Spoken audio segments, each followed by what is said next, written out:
Bonsoir et bienvenue sur Histoire murmurée. Chaque soir, je vous ouvre les portes d'un univers de récits doux et apaisants, pensés pour vous aider à relâcher la journée, à vous détendre et à trouver le sommeil. Si ces histoires vous plaisent, n'hésitez pas à vous abonner, à laisser un like, un commentaire et à les partager autour de vous. Alors, installez-vous confortablement, car l'histoire de ce soir commence maintenant. Tu te réveilles dans le noir, pas celui des nuits ordinaires, ni même celui des tempêtes ou des coupures de courant. Non, c'est un noir absolu, comme si le monde entier avait oublié la lumière. Ton souffle te paraît trop fort, tes battements de cœur trop lourds. Même le froissement du drap sous ta main te semble déplacé, comme un bruit arraché à un monde qui n'en produit plus. Tu te redresses lentement. La pièce autour de toi est méconnaissable, avalée par l'ombre. Tu cherches ton téléphone, une lampe, une source quelconque d'éclat. Rien ne répond. Pas un voyant, pas une diode, rien. Le silence pèse, profond, étouffant, presque vivant. Tu avances à tâtons vers la fenêtre. Ta main trouve le rebord froid du mur, puis le verre. Tu ouvres le rideau. Le vide. Le ciel est nu. Pas une étoile, pas une lune, pas même la lueur diffuse des villes lointaines. Un gouffre uniforme, sans fin, sans horizon. Tu ne comprends pas immédiatement ce que tu vois, ou plutôt ce que tu ne vois pas. Il n'y a plus rien au-dessus.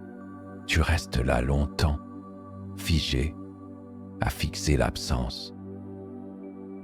Tes yeux tentent de s'adapter, mais il n'y a rien à quoi s'adapter. C'est une obscurité sans profondeur, sans direction. Tu ressens un léger vertige, comme si le ciel te tombait dessus.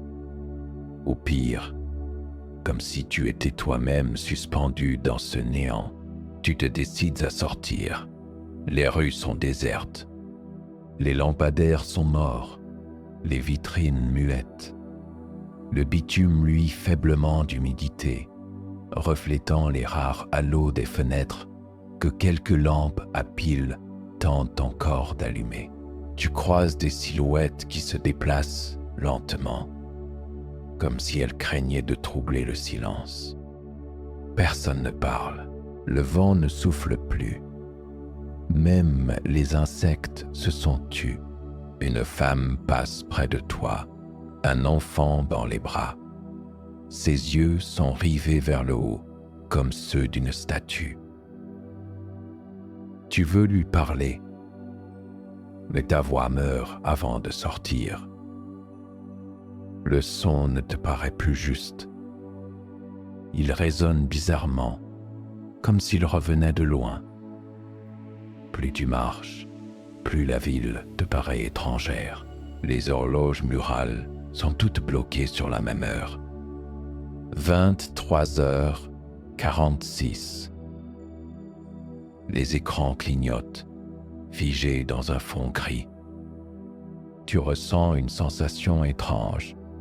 Les sons autour de toi ne viennent plus seulement de l'extérieur. Ils semblent revenir vers toi, légèrement décalés, comme si ton propre corps envoyait des échos. Tu t'arrêtes, tu inspires profondément. Le souffle que tu entends n'est pas le tien. Tu te retournes brusquement, rien, ou presque. Une ombre se détache à la lisière d'une ruelle, mince, immobile. Elle ne fuit pas la lumière, car il n'y en a pas, mais se fond dans ce qui reste de noir. Tu plisses les yeux, cherchant à distinguer un visage. Rien. Une simple silhouette, pâle, presque translucide, t'observant sans bouger. Puis elle disparaît, avalée par la nuit comme une tache d'encre dans l'eau. Un frisson parcourt ton dos. Tu ne comprends pas pourquoi, mais tu sens que cette présence t'a vu avant même que tu la remarques. Tu continues ta marche jusqu'à ton ancien appartement, plus par instinct que par raison. La porte d'entrée grince quand tu la pousses. À l'intérieur, tout est en ordre, figé comme si le temps avait cessé d'exister. Tu poses la main sur la table. La poussière n'a pas encore eu le temps de se déposer, mais tu ressens un froid inexplicable.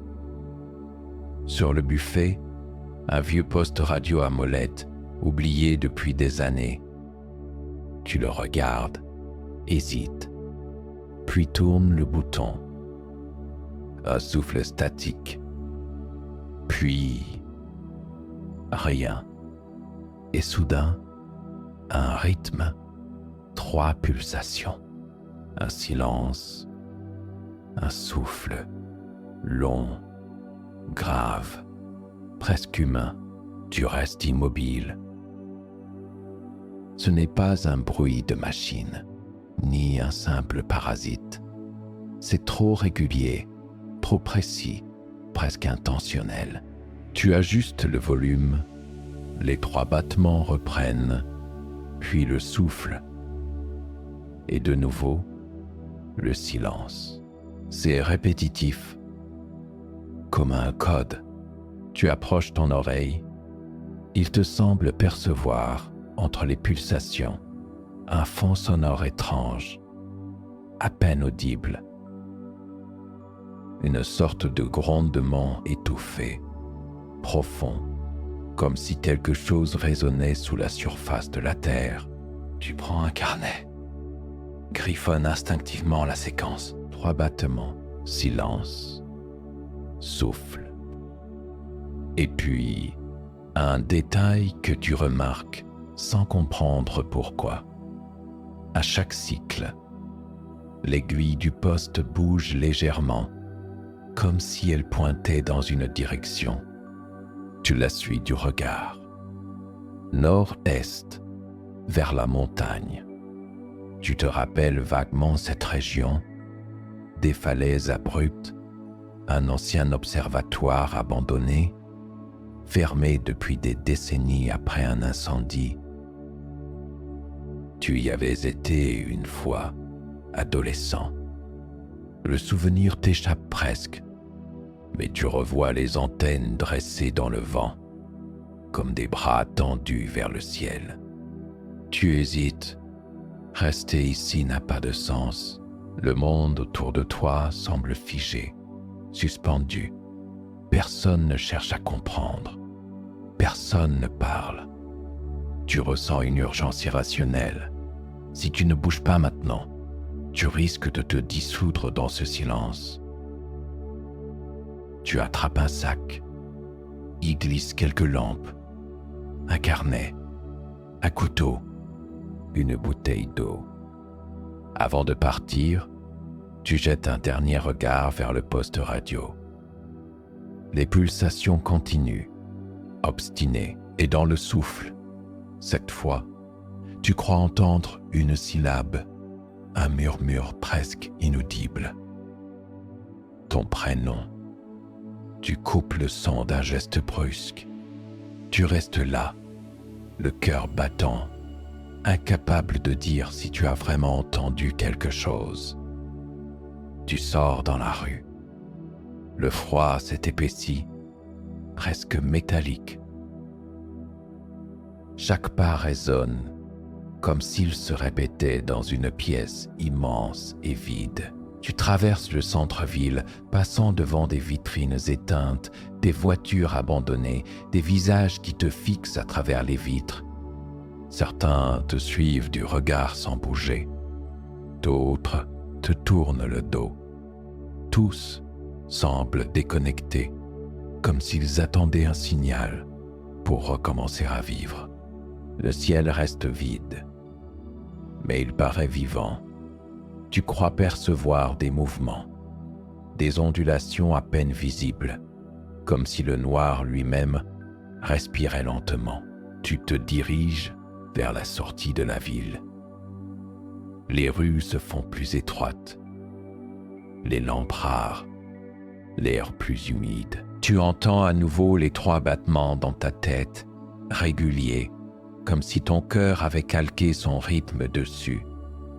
Arrivé à la périphérie, tu t'arrêtes près d'un pont. Sous toi, la rivière ne coule plus. L'eau est immobile, lisse, comme du verre. Et sur cette surface, tu aperçois ton reflet. Mais quelque chose cloche. Il ne bouge pas comme toi. Quand tu respires, il reste immobile. Quand tu recules, il t'imite avec un léger décalage.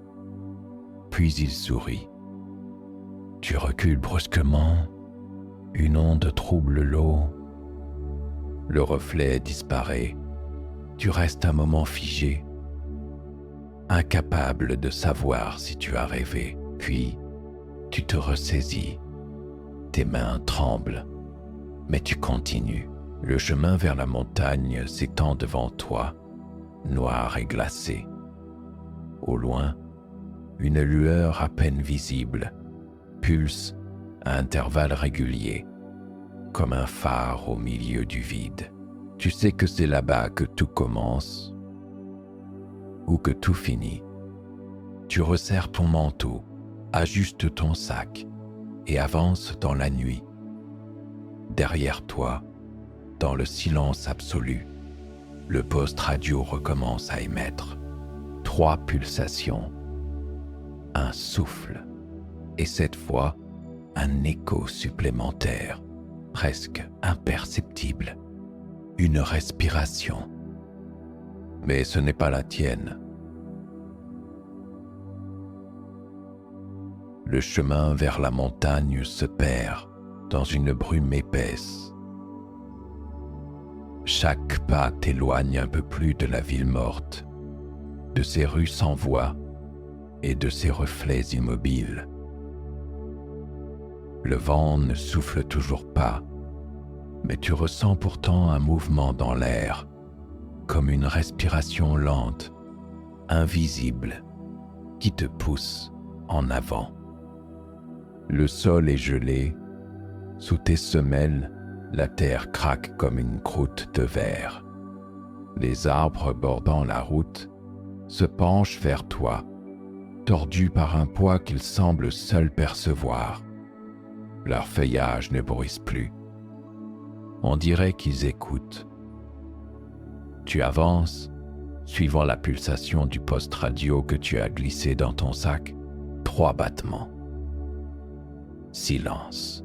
Un souffle grave, régulier. Tu le reconnais désormais. Ce son n'est pas seulement un signal, c'est un rythme. Un cœur qui bat quelque part dans le noir. La route grimpe en lacets. L'asphalte s'effrite. Mangé par le gel, au détour d'un virage, tu distingues enfin la silhouette de la montagne. Une masse sombre, sans relief, avalée par la brume. À son sommet, une tour solitaire se dresse, fine et silencieuse, comme une aiguille plantée dans le vide. Tu ressens une tension familière, la même qu'avant un orage, sauf qu'il n'y a plus d'orage. Plus de ciel, plus rien à craindre, ni à espérer. Tu traverses un ancien tunnel ferroviaire. L'air y est lourd, saturé d'humidité.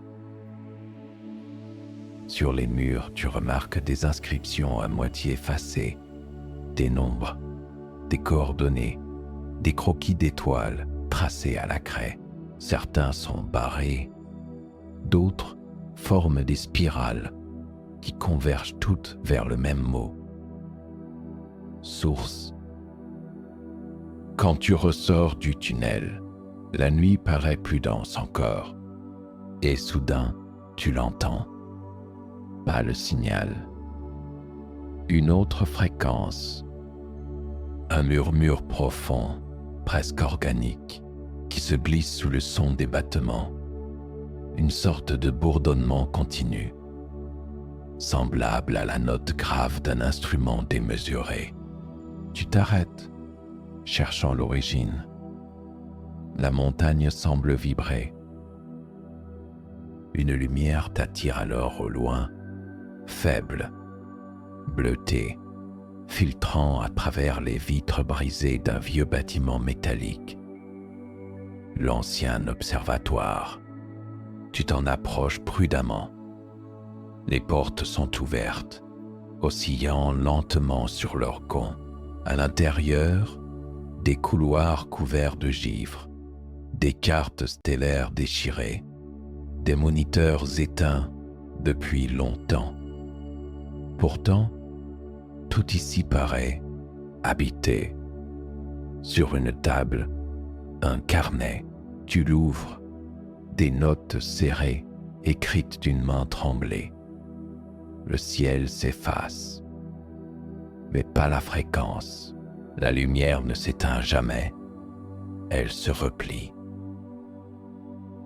Ils écoutent encore, quelque part derrière le bruit.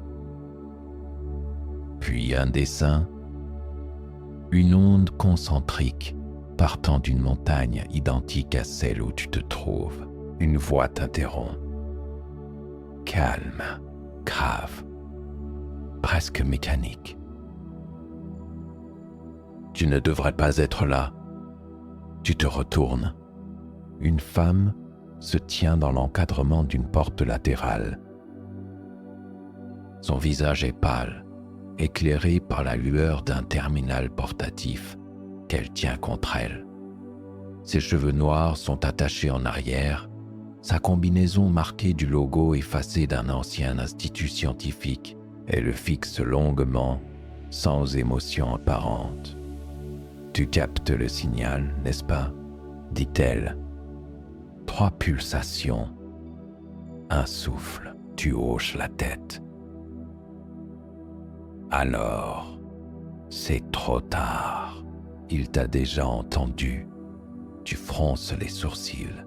Elle baisse les yeux, puis soupire. Je m'appelle Elia. J'étais chercheuse ici, avant que tout s'arrête. Avant la nuit. Elle t'invite à la suivre. Tu la suis à travers les couloirs glacés. Des écrans de contrôle recouvrent les murs. Certains s'allument encore faiblement, projetant des lignes de texte incompréhensibles. Des fragments d'images apparaissent brièvement. Des constellations, des visages, des chiffres défilant trop vite. Dans la salle principale, trône un immense télescope brisé, pointé vers le néant. Elia effleure la console, rallume une série de générateurs portatifs. Le ronflement des machines s'élève, déchirant le silence pour la première fois depuis ton départ. Le ciel ne s'est pas éteint, dit-elle, sa voix tremble légèrement. Il a disparu de notre perception, comme s'il s'était replié à l'intérieur même de la matière. Elle active un projecteur holographique. Des fragments de spectres lumineux se forment dans l'air, tremblotant. Nous avons cru à une extinction stellaire, poursuit-elle. Mais le phénomène est plus ancien. C'est la conscience elle-même qui a commencé à se fragmenter. Tu ne comprends pas immédiatement. Elle s'approche du poste radio que tu as posé sur la table. Ce signal, dit-elle, n'est pas d'origine humaine. Il se synchronise à ton activité cérébrale. Chaque fois que tu l'écoutes, il apprend à reproduire ton rythme, ta fréquence vitale. Elle te fixe. Et c'est ce qu'il veut, une connexion complète. Tu recules d'un pas, Tu crois que ce son me parle. Elia hoche la tête. Non. Il se souvient de toi. Un silence lourd tombe entre vous. Les machines bourdonnent doucement. Elia se dirige vers la grande console. J'ai tenté de réactiver la tour pour comprendre ce qu'il cherchait. Si nous réussissons à relancer la transmission, peut-être qu'on pourra lui renvoyer son propre signal et le faire se replier sur lui-même. Elle te tend un levier métallique. Tiens, quand je te le dirai, tu actionnes la mise sous tension. Tu acquiesces, le cœur battant. Le sol tremble légèrement. Les instruments s'illuminent un à un. Tes arcs d'énergie parcourent les antennes à l'extérieur, visibles à travers les vitres fissurées. Elia ajuste une molette, ses mains rapides, précises. Prêt? Tu tires le levier. Un grondement traverse la montagne entière. La lumière bleue devient blanche, aveuglante. Et soudain, tu entends le chant. Ce n'est plus un simple signal. C'est une note infinie, profonde, qui semble sortir de la pierre, du métal, de l'air, de toi. Les murs vibrent. Les aiguilles s'affolent. L'onde monte, déchire l'espace, tord le silence. Tu sens ta poitrine résonner. Ton cœur s'accorde à la fréquence. Autour de toi, tout devient flou. Elia chancelle. Tu t'approches pour la retenir, mais elle se fige. Ses yeux se lèvent lentement vers le plafond. Tu entends? Murmure-t-elle.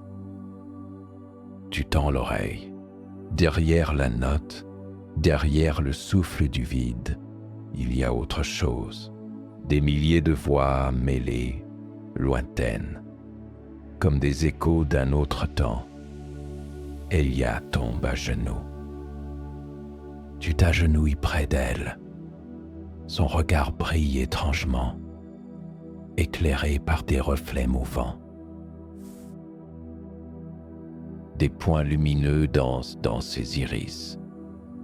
Des constellations minuscules, dessinant un ciel que tu croyais perdu. Elles sont là, souffle-t-elle. Elles ne sont jamais parties. Sa voix s'éteint. Son corps devient immobile. Les machines s'arrêtent d'un coup. Le silence retombe, brutal. Tu restes là, incapable de bouger, la main sur son épaule glacée. Son regard vide continue de refléter des étoiles inexistantes. Et alors que tu te redresses, le poste radio se rallume seul. 3 battements. Silence. Souffle. Puis un murmure. Pas une voix, pas vraiment un mot. Un simple son qui semble imiter ta propre respiration. Tu comprends alors que le signal n'a jamais cessé. Il s'est juste déplacé. En toi, le silence est revenu. Il a la même texture que la neige avant qu'elle tombe, dense, suspendue. Tu restes là, debout, dans la salle d'observation, face au corps immobile d'Elia. Les machines se sont éteintes d'un seul coup, laissant flotter dans l'air cette impression d'absence absolue. Le froid, lui, ne t'atteint plus vraiment. Tu ressens autre chose, un frémissement dans ta poitrine, une pulsation douce mais insistante, qui n'est pas tout à fait la tienne. Le signal vit encore, en toi. Tu t'approches d'une vitre brisée donnant sur l'extérieur. La montagne semble différente. Le ciel n'est plus seulement noir, il se plisse comme un tissu vivant. Des lignes de lumière s'y dessinent brièvement. Des filaments d'argent qui se croisent, se tordent, disparaissent aussitôt. Tu crois reconnaître des formes, des visages peut-être, mais ils s'effacent avant que ta mémoire puisse les fixer. Tu tournes la tête vers le poste radio posé sur la table. L'aiguille tremble faiblement, oscillant d'avant en arrière, comme si elle hésitait entre deux réalités. Tu l'allumes, 3 pulsations, silence, souffle. Mais cette fois, entre chaque battement, un autre son s'insinue. Une sorte d'écho lointain, une réverbération, comme si une autre voix essayait de suivre le rythme depuis un monde parallèle. Et soudain, une syllabe s'impose, une voix que tu reconnaîtrais entre 1000. Kenny? Le nom te brûle les lèvres. Tu ne sais même pas pourquoi tu l'as prononcé, il est venu naturellement, comme un souvenir réveillé par le son. Un bruit de pas retentit derrière toi, lent, assuré. Tu te retournes d'un geste brusque. Il est là, debout dans l'ombre du couloir, silhouette familière. Même démarche, même regard clair, la même cicatrice fine au bord de la joue. Kenny, tu recules d'un pas, incapable de comprendre. Il t'observe sans parler, puis esquisse un sourire trop calme, trop certain. « Tu n'as pas changé, dit-il enfin. Pas vraiment. » Sa voix a cette même vibration qu'autrefois, un mélange d'assurance et de fatigue. Tu veux lui répondre, lui demander comment il est encore en vie, mais tes mots se perdent. Qu'est-ce que tu fais là? Il s'avance lentement. Je t'attendais. Depuis longtemps, tu secoues la tête. Ce n'est pas possible. Tu es mort. Tu as disparu lors de l'expédition. Tu t'arrêtes. Le temps t'échappe. Tu ne sais plus combien d'années se sont écoulées depuis ce jour. Kenny te fixe. Son expression devient plus sérieuse. Rien de tout ça n'a vraiment eu lieu, souffle-t-il. Tu le sais, non? Regarde autour de toi. Rien n'est stable, pas même la lumière. Il tend la main vers la vitre. Son reflet n'apparaît pas. Tu sens un vertige te saisir. Tu t'approches, touches ton propre reflet. L'image tremble, se dédouble, puis se fige. Un instant, tu crois voir ton visage te regarder avec un léger retard. Et dans ses yeux, une lueur différente, comme si quelqu'un d'autre t'observait à travers toi-même. Kenny s'approche encore. Tu as été connecté au signal trop longtemps. Ce que tu vois ici, ce monde, n'est qu'un fragment de ton esprit. L'observatoire, la montagne, même moi, tout ça n'existe plus. Tu le fixes, incrédule.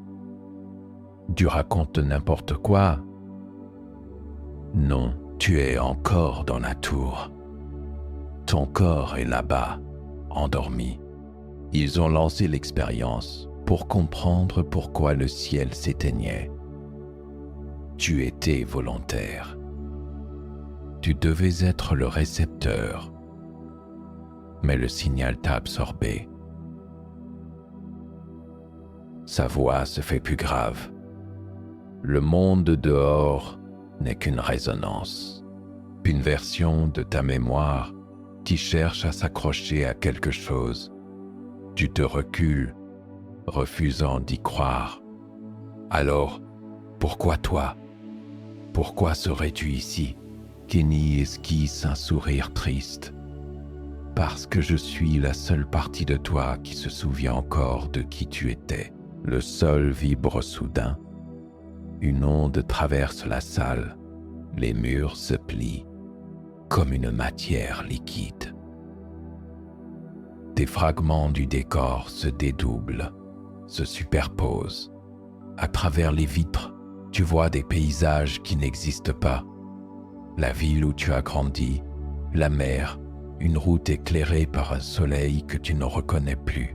Tu entends des voix, la tienne, celle d'Elia, et d'autres, indistinctes. Elles s'entremêlent, comme si plusieurs instants du temps tentaient d'occuper le même espace. Tu tombes à genoux, le bourdonnement dans ta tête s'amplifie. Kenny se penche vers toi. Ne lutte pas. Laisse-le te montrer. C'est la seule façon de comprendre. Tu fermes les yeux. Le noir revient, mais cette fois, il est rempli d'images, des visages tournés vers le ciel, des laboratoires, des instruments suspendus dans le vide.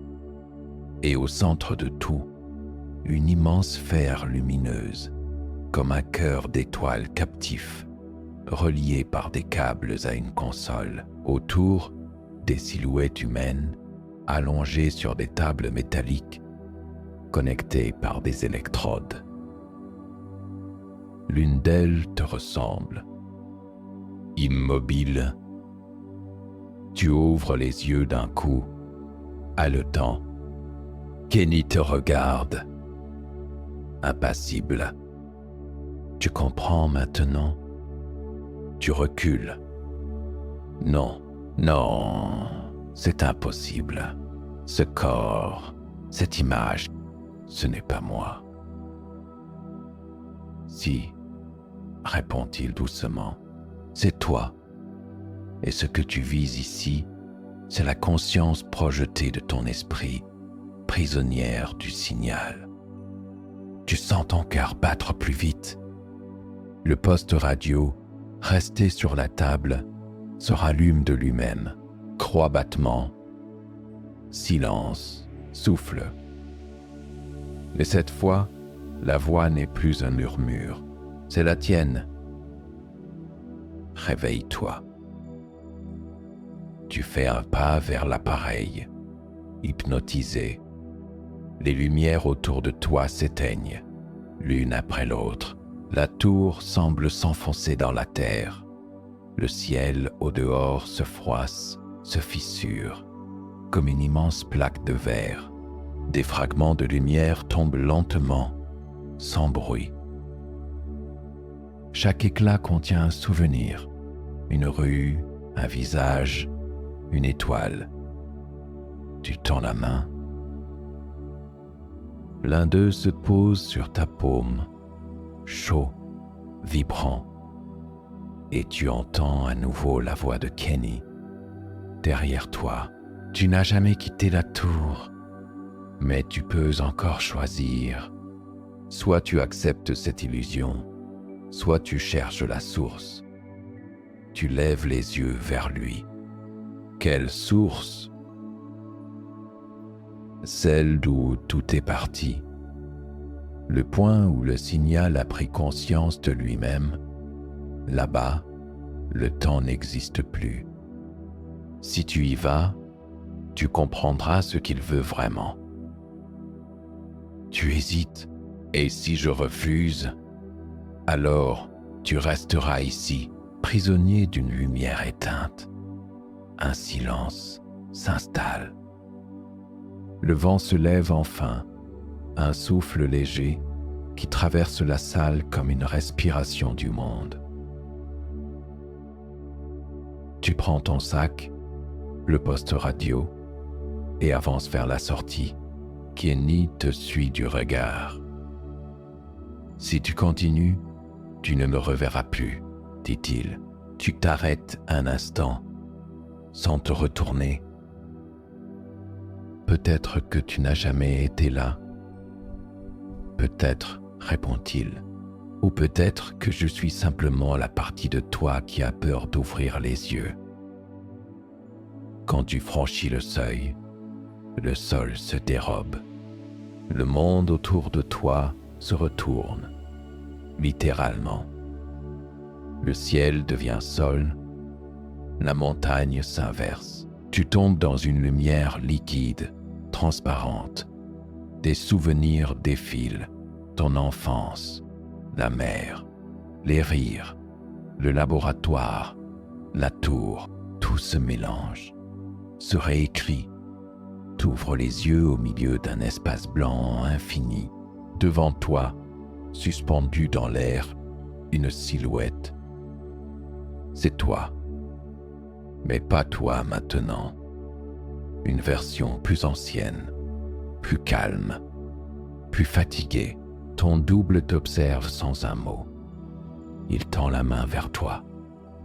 Dans sa paume, une sphère minuscule brillante. Tu entends sa voix résonner directement dans ta tête. Ce n'est pas la fin, c'est le point de départ. Le sol s'ouvre sous toi. Tu tombes à nouveau, traversant des reflets de toi-même à différents âges, des fragments de temps éclatés. Le poste radio pulse contre ta poitrine, comme un second cœur. Et au moment où tu crois heurter le vide, la voix du signal s'élève, plus claire que jamais. Elle dit « ton nom ». Puis le silence revient. Tu ouvres les yeux. Tu es dans une salle inconnue, au fond de la montagne. Devant toi, une porte métallique scellée. Sur sa surface, gravé à la main, un seul mot. Source. Le silence, encore.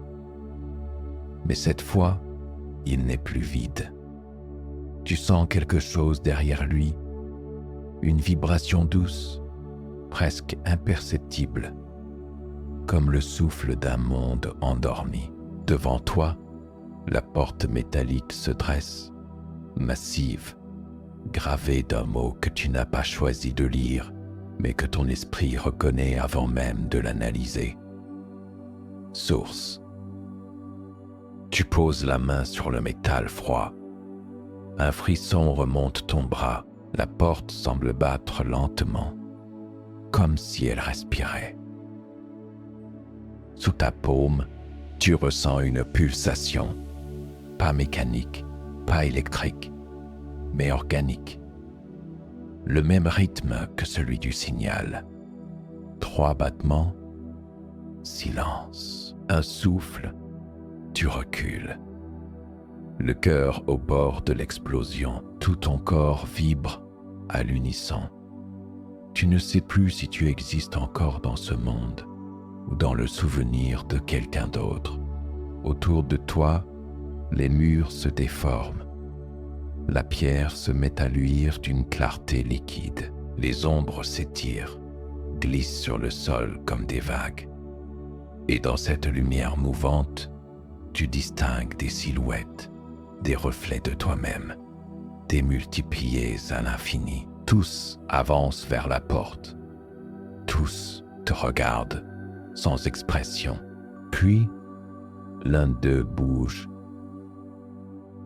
Et tu le reconnais, l'ombre blanche. Elle te ressemble parfaitement, mais son visage porte les marques du temps, les rides que tu n'as pas encore eues. Ses yeux, eux, sont calmes, presque tristes. Elle t'observe, puis lève lentement la main. Dans sa paume, une lumière palpite, semblable à celle que tu avais vue dans le regard d'Elia, avant qu'elle ne s'effondre. Tu veux parler, mais aucun son ne sort. L'ombre s'approche. À chaque pas, le sol se craquelle sous ses pieds, laissant échapper des fragments de lumière. Quand elle te rejoint, la montagne entière semble suspendue dans le vide. Elle pose la sphère de lumière entre vous deux. La surface du sol s'illumine aussitôt. Des symboles apparaissent, des constellations, des spirales, des réseaux d'énergie. Tous convergent vers la sphère. Tu cherches encore à comprendre, dit-elle, d'une voix identique à la tienne. Mais il n'y a rien à comprendre, seulement à se souvenir. Tu secoues la tête. De quoi te souvenir? De la fin du monde. Un léger sourire traverse son visage. De son recommencement, la lumière s'intensifie. La montagne entière semble résonner à ce mot. Autour de toi, des fragments de réalité se détachent, des morceaux du ciel, des éclats de ville, des souvenirs suspendus. Tu aperçois la silhouette d'Elia, penchée sur une console, celle de Kenny, figée dans une autre temporalité. Les yeux perdus dans le vide, toutes ces scènes flottent autour de toi, comme des reflets dans une mer sans fond. Tu sens ton cœur s'emballer. Qu'est-ce que tu veux de moi? L'ombre te fixe longuement. Rien. C'est toi qui m'as créé pour ne pas oublier, pour garder une trace. Une trace de quoi? De la première extinction. Elle se penche vers toi. Tu étais là quand le ciel s'est effondré. C'est toi qui as capté le premier signal. Tu pensais observer le cosmos, mais c'est lui qui t'a observé. Quand la lumière des étoiles a disparu, elle s'est repliée dans ta mémoire. Toi, Elia, Kenny, vous étiez les points d'ancrage, des consciences capables de contenir le souvenir du ciel. Tu recules. Tu dis que tout ça, c'est à cause de moi. Elle hoche lentement la tête. Pas à cause de toi, grâce à toi. L'univers se réécrit à travers ceux qui se souviennent de lui. Mais la mémoire s'épuise. Et quand elle s'éteint, il faut un dernier feu pour tout rallumer. Tu regardes la sphère. Sa lumière pulse doucement, presque apaisante. Et si je la touche, tu redeviendras la source. Et le monde, il renaîtra. Tu inspires lentement. Le froid autour de toi se transforme. Il ne mord plus. Il caresse. L'air est saturé d'un parfum étrange, métallique et pur, comme l'odeur de l'orage avant la pluie. Et si je refuse, demandes-tu?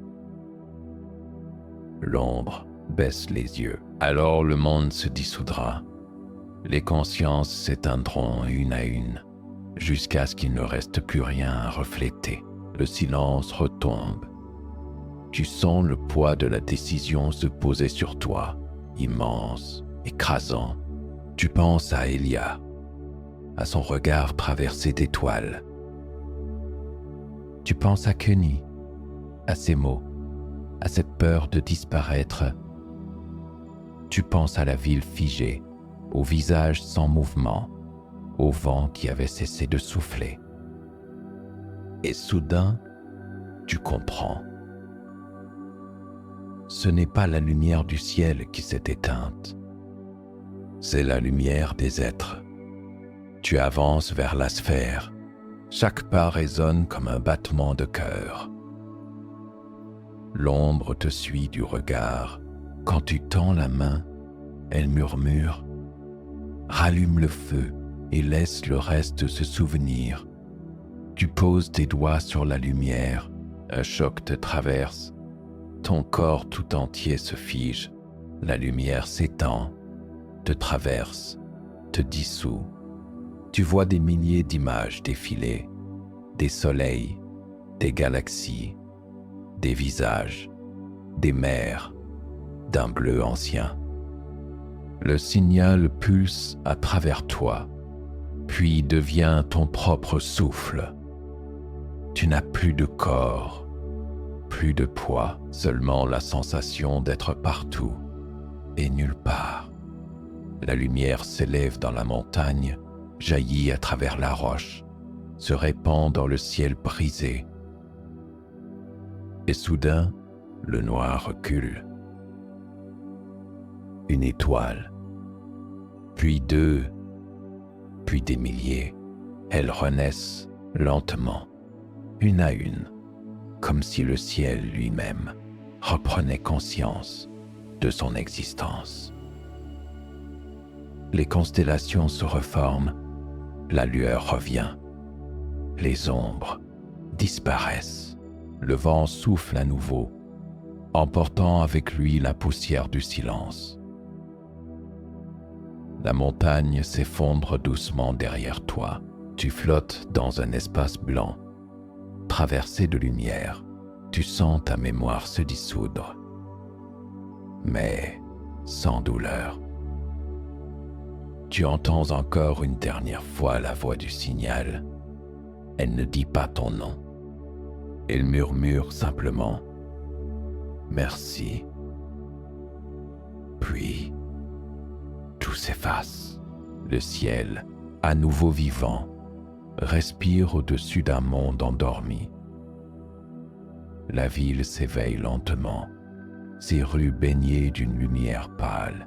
Les horloges redémarrent, les reflets reprennent vie. Les gens lèvent la tête, surpris de retrouver un horizon. Personne ne sait ce qui s'est passé. Personne ne se souvient du noir absolu, ni du silence. Sur la montagne, à l'endroit où se dressait la tour, il ne reste qu'un cratère circulaire. Au centre, une pierre lisse, noire, parcourue d'un léger éclat. Quand le vent souffle dessus, on croirait entendre très faiblement 3 battements. Silence. Un souffle. Et dans le ciel, juste au-dessus, une étoile brille plus fort que les autres. Une lumière blanche, paisible, presque humaine. La source. Et toi, quelque part, tu continues de veiller, non plus comme un corps, mais comme une lueur parmi les autres, anonyme et infinie. Le ciel est revenu, et le monde, cette fois, se souvient de respirer. Et voilà, notre voyage s'achève pour ce soir. J'espère que ce récit t'a bercé comme une couverture de mots et t'a offert un instant de douceur hors du temps. Si tu veux continuer à t'évader avec moi, n'oublie pas de t'abonner et de partager ces histoires avec ceux que tu aimes. Repose ton esprit, laisse tes rêves t'emmener encore plus loin. Bonne nuit et à très bientôt pour une nouvelle histoire.